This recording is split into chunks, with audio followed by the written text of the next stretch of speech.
I'm speaking with Tommy McCormack, who's involved with the Jay Bourne management team. I suppose it's only fair to give you the opportunity to dispel any myths that Jay is avoiding fights. I suppose this is specifically regarding the Gerard Whitehouse statement from IrishBoxing.com. First and foremost, I think it's painstakingly obvious, and even a blind man can see that Jay Bourne runs from nobody. In his last two fights, he has fought Celtic Clash, who was a world medalist, and qualified for the Olympics, qualified behind the GB #1 Anthony Fowler, who went to Rio. Then in his last fight, we fought Josh Kelly, who is also an Olympian from Team GB, a European bronze medalist, and was beaten in Rio by the eventual gold medalist. So Jay Bourne is afraid of no one. In regards to the Gerard Whitehouse fight, I know Gerard probably wants to fight. Jay certainly wants to fight.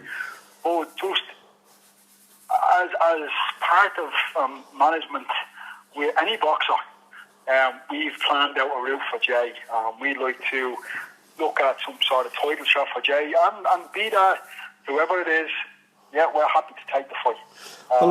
I suppose that's fair. I had spoke to Jay Bourne previous to the Josh Kelly fight, and as he hadn't spoke to me, I briefly mentioned the Gerard Whitehouse fight, but as he said, he had given a notification deadline to the management, which I could see. So that deadline hadn't been met, so I suppose he had to move on, which was felt was fair because we're focusing on the Josh Kelly fight.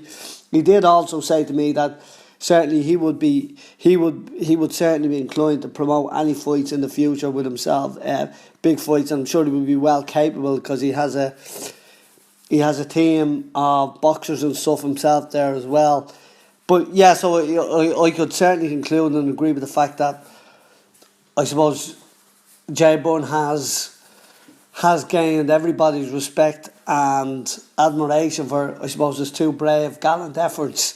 Also in relation to, I suppose, Gerard Whitehouse, who certainly, from what I can see, is a very credible boxer, and maybe a fight worthy in the future. Just maybe would it be a case though that maybe they're trying to piggyback on Jay Bourne's success?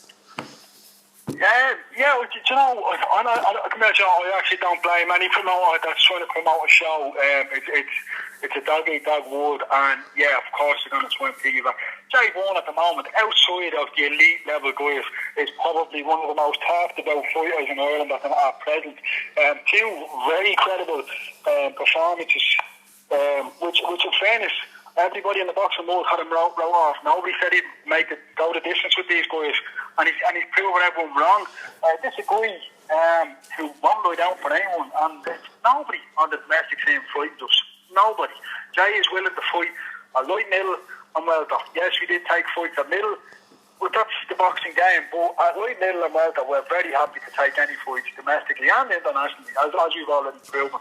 And we've got big plans for Jay. We're already moving on. So I've sat down with Jay. I told Jay I wanted him to take 2 full weeks off. We're going to go a 4-round on the 27th of May.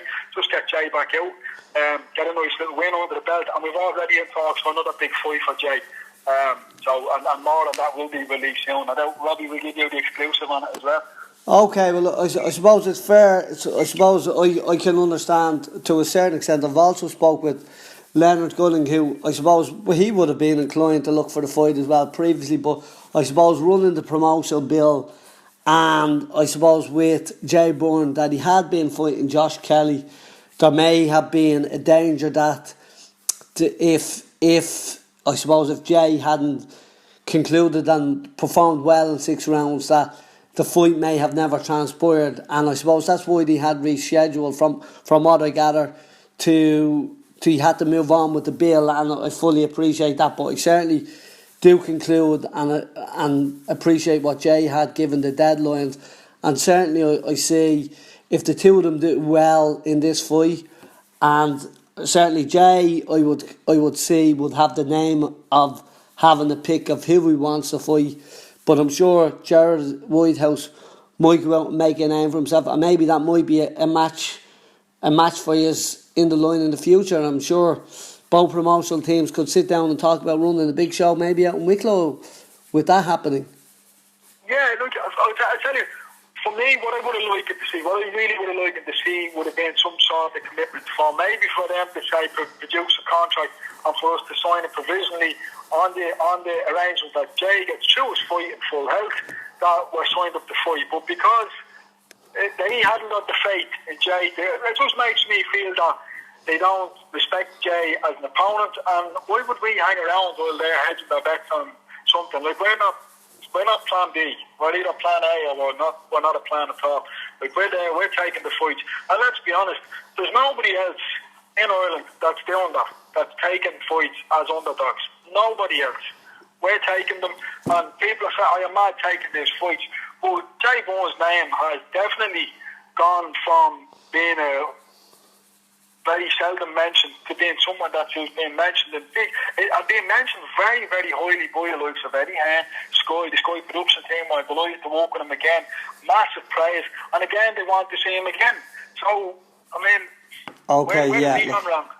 Certainly. Look, yeah, I suppose that comes from the horse's mouth. I suppose we can conclude from that certainly Jay Bourne has ambitions and plans, and as I said, I've spoke to both. I've spoke to the promotion team involved in this fight, and I've also spoke to Jay Bourne, who had previously affirmed that he had been prepared to fight.